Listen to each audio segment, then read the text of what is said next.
Muy buenas mis queridos preparados, espero se encuentren muy bien. El día de hoy vamos a hablar acerca de agua, pH y solución. Cuando hablamos de agua, tenemos que recordar de que su fórmula es H2O. Eso quiere decir que son dos átomos de hidrógeno y uno de oxígeno. Como lo pueden ver en pantalla, vamos a tener que el oxígeno tiene dos electrones no apareados, los cuales están dispuestos a formar otro tipo de interacción. La carga neta del agua es cero, a pesar de que, como pueden ver, tiene unos signos raros con unos menos. Esos son signos de delta y quiere decir carga parcial. El agua tiene un polo positivo y un polo negativo. El polo positivo es aportado por los hidrógenos, mientras que el polo negativo viene dado por los electrones no apareados del oxígeno. Cuando hacemos una suma de cargas, esto nos da de que el agua tiene una carga neta cero.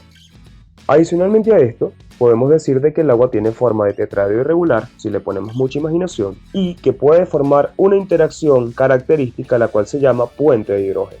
Otra característica fundamental del agua es el ángulo hidrógeno-hidrógeno, lo cual determina su densidad. ¿Todas estas características son iguales en todos los estados de la materia? No, hay algunas que varían. Entre ellas vamos a destacar a los puentes de hidrógeno y al ángulo hidrógeno-hidrógeno. Hay que saber de que el calor es energía cinética. Eso se traduce como movimiento. A mayor energía cinética, mayor calor. Es decir, las moléculas van a vibrar mucho más. Empecemos con el estado sólido.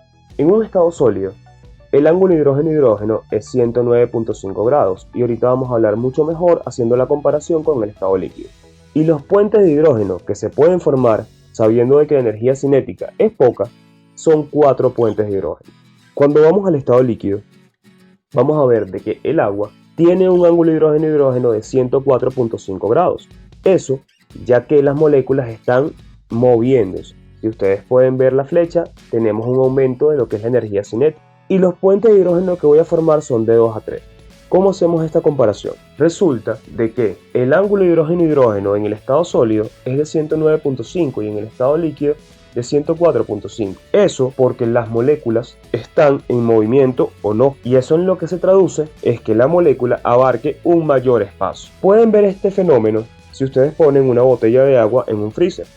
Lo que va a pasar es que si esa botella de agua se congela, el frasco se deformará. Esto es lo que explica por qué el hielo, que es el agua en estado sólido, puede flotar en el agua en estado líquido. ¿Por qué? Son muchas menos moléculas por campo las que hay y hacen que el hielo sea mucho menos denso que el agua en estado líquido. Los puentes de hidrógeno también se explican por esto de la estabilidad. Como en el estado sólido, la molécula tiene mucho menos movimiento, los puentes de hidrógeno pueden estabilizarse, dando así como resultado que se formen 4 puentes de hidrógeno. Mientras que por el otro lado, en el estado líquido, como hay un constante movimiento, pueden formarse de 2 a 3 puentes de hidrógeno. El estado gaseoso es muy importante que lo veamos un poco más separado. ¿Por qué? Porque si ustedes ven el ángulo hidrógeno-hidrógeno, se ha cerrado a 101.5 grados y los puentes de hidrógeno de 1 a 2. Los puentes de hidrógeno tiene sentido ya que las moléculas están dispersas y moviéndose muchísimo ya que estamos hablando de un gas. Pero el ángulo hidrógeno-hidrógeno, ¿por qué se cierra? Si las moléculas están en un gas y deberían estar libres, debería de abrirse el ángulo. Pues no. En este estado, lo que está pasando es que hay un choque continuo de todas las moléculas y eso lo que hace es que tantos choques no permitan que se aperture el ángulo correctamente como en el estado sólido. Hablando un poco de las características físico-químicas del agua, vamos a hablar acerca de calor específico, el cual es la cantidad de energía necesaria para aumentar 1 grado centígrado por gramo de agua. El calor de fusión es la cantidad de energía que se necesita para pasar del estado sólido a líquido. El calor de vaporización es la energía que se necesita para pasar del estado líquido a gaseoso. La constante dieléctrica se dice de que es elevada y esto es lo que le permite al agua poder separar sales por su carga. La cohesión es la fuerza con la que se atraen las moléculas de agua entre sí, mientras que la adhesión es la fuerza con la que se atraen las moléculas de agua con su recipiente. Estas dos características me van a dar fenómenos muy importantes como lo son, en el caso de la cohesión, la tensión superficial y en el caso de la adhesión, la capilaridad. Esto que ven en pantalla es la ley de Frank-Starling. Esto lo que nos habla es de que existen dos presiones, una presión hidrostática y una presión osmótica. También la pueden conseguir como presión oncótica o presión coloidosmótica, dependiendo de lo que se hable. Estas presiones lo que van a explicar es el comportamiento de un líquido en un recipiente, ya sea su filtración o su absorción. Vale resaltar de que la presión oncótica la ejercen las proteínas. Son los osmoles más importantes que hay, ya que son tan negativas que a su paso arrastran agua. No con esto quiero decir de que nada más las proteínas sean osmóticamente activas. Hay muchos osmoles. Dentro de ellos el sodio, la lactosa. Hay muchísimos. Sabiendo todo esto, ¿qué es la presión hidrostática y qué es la presión osmótica? La presión hidrostática es la fuerza que ejerce un líquido para salir de su recipiente, mientras que la presión osmótica es la fuerza que ejerce un osmol para a su paso arrastrar agua dentro del recipiente. Tenemos dos compartimientos, la arteria y la vena. En la arteria, la presión hidrostática es mucho mayor que la oncótica. Por ende, el líquido tiende a salir. Eso me habla de que en la arteria, el líquido tiende a filtrarse. Eso me habla de filtración. Mientras que en la vena, la presión osmótica es mucho mayor que la presión hidrostática. Por ende, el líquido tiende a entrar. Esto me está hablando de absorción. Se dice de que el cuerpo es 60% agua. Ese porcentaje varía entre un 55 y un 70%. Pero vamos a tomar un 60 como base y hablemos de cómo es esto. Sabiendo de que nosotros tenemos un peso corporal que es 100%, el agua corresponde a un 60% del peso corporal total.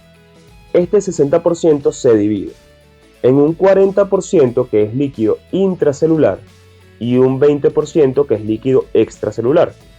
Y este 20% se vuelve a dividir en un 15% de intersticio y un 5% de plasma.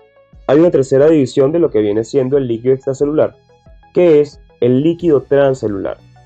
Este líquido, aunque su porcentaje es despreciable, ya que ocupa menos del 1%, es bastante importante, ya que dentro de este líquido se engloba al líquido cefalorraquídeo, al moco, a la saliva, a las lágrimas. Más importante no puede ser. Hablamos mucho de agua, pero en algún momento llegamos a hablar de puentes de hidrógeno, y en este momento lo vamos a ver. Pero antes tenemos que tener algo muy claro. ¿Qué interacciones puede formar el agua? Puede formar varios tipos de interacciones, entre ellos interacciones hidrofílicas e hidrofóbicas. ¿Por qué? Porque hay moléculas a las cuales les gusta el agua y hay moléculas a las cuales no les gusta el agua. Y hay moléculas que también están en una ambivalencia con el agua.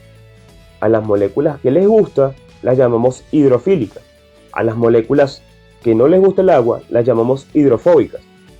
Y a las moléculas que están en ambivalencia las llamamos anfipáticas.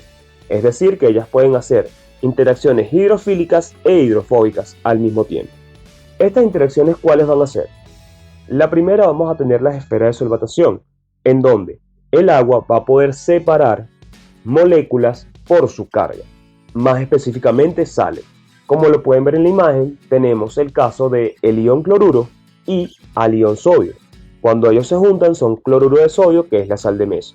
Este ion cloruro va a ser rodeado por el polo positivo del agua, que vienen siendo los hidrógenos, mientras que por el otro lado, el sodio va a ser rodeado por el polo negativo del agua, que son los electrones no apareados del oxígeno. Esas son las esferas de solvatación. Hay otro tipo de interacción hidrofílica, que son los puentes de hidrógeno, y es de lo que hemos estado hablando. Una molécula de agua puede formar hasta 4 puentes de hidrógeno, pero esos puentes de hidrógeno son muy específicos, ya que se forman con los átomos más electronegativos de la tabla periódica, que es el Fonsi más P. Este Fonsi más P, ¿qué significa? Flúor, oxígeno, nitrógeno, azufre, yodo, fósforo. Aparte de esto, voy a tener interacciones hidrofóbicas. Estas interacciones hidrofóbicas vamos a verlas mucho más adelante cuando hablemos de la célula, pero es importante que sepan que existe la bicapa lipídica, que es la más importante, las micelas, que las vamos a ver mucho más adelante, y los liposomas. Habiendo terminado este repaso de agua, vamos a hablar de soluciones. ¿Qué es una solución? Es una mezcla homogénea entre el soluto y solvente. ¿Qué es un soluto? Lo que se disuelve. ¿Y qué es un solvente? Lo que disuelve. Como diría Trimagasi, obvio.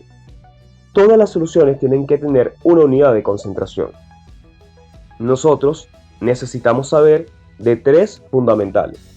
La primera es la molaridad, la segunda es la normalidad y la tercera el porcentaje peso-volumen. ¿Y qué quiere decir este porcentaje? La cantidad de gramos que hay en 100 mililitros de solución, como es el caso de estas preguntas que yo les hago aquí y ahora.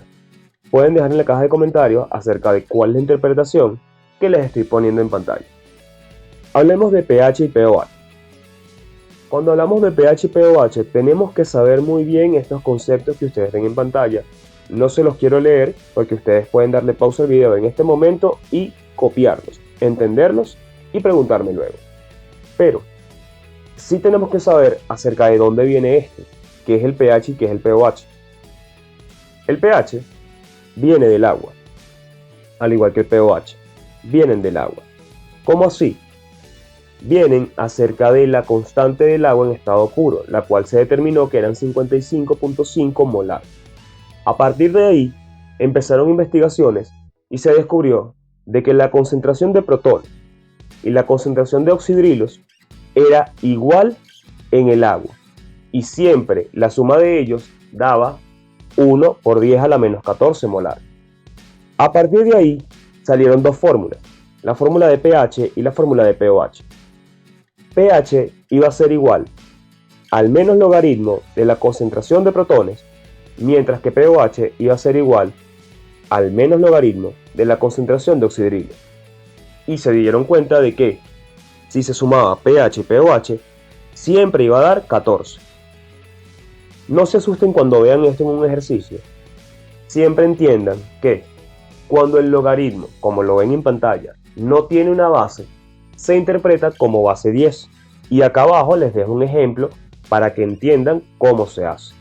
En base al pH y el pOH se puede hablar de soluciones ácidas o básicas. Un ácido es toda sustancia capaz de ceder protones, mientras que una base es toda sustancia capaz de aceptar protones. Y también tengo otro concepto que son las bases débiles y los ácidos fuertes y los ácidos débiles y demás. ¿Qué quiere decir fuerte o débil? No tiene otra cosa que no tenga que ver con tendencia. Es decir, si un ácido tiene mucha tendencia a liberar protones, es un ácido fuerte, mientras que si tiene poca tendencia, es un ácido débil. Y lo mismo pasa con las bases. Como regla general, un ácido débil, cuando se disocia, va a traer como consecuencia a una base fuerte y a protones, mientras que, por el otro lado, si un ácido débil se disocia, trae como consecuencia a protones y una base débil. Esto va en ambos sentidos. Debemos recordar que todo ácido cuando se disocia va a traer como consecuencia la liberación de un anión, que puede ser una base, y protones, como es el caso del ácido clorhídrico. Cuando él se disocia, va a traer como consecuencia la formación de protones y el ion cloruro. Y por último les quiero dejar esta imagen que es la escala de pH y pOH. Esta escala tienen que saber que no es una unidad de concentración. Está basada en unidades de concentración, pero no es una unidad por sí sola. Y hasta aquí la clase de hoy. Muchísimas gracias por su atención y nos vemos en la próxima clase. Hasta luego.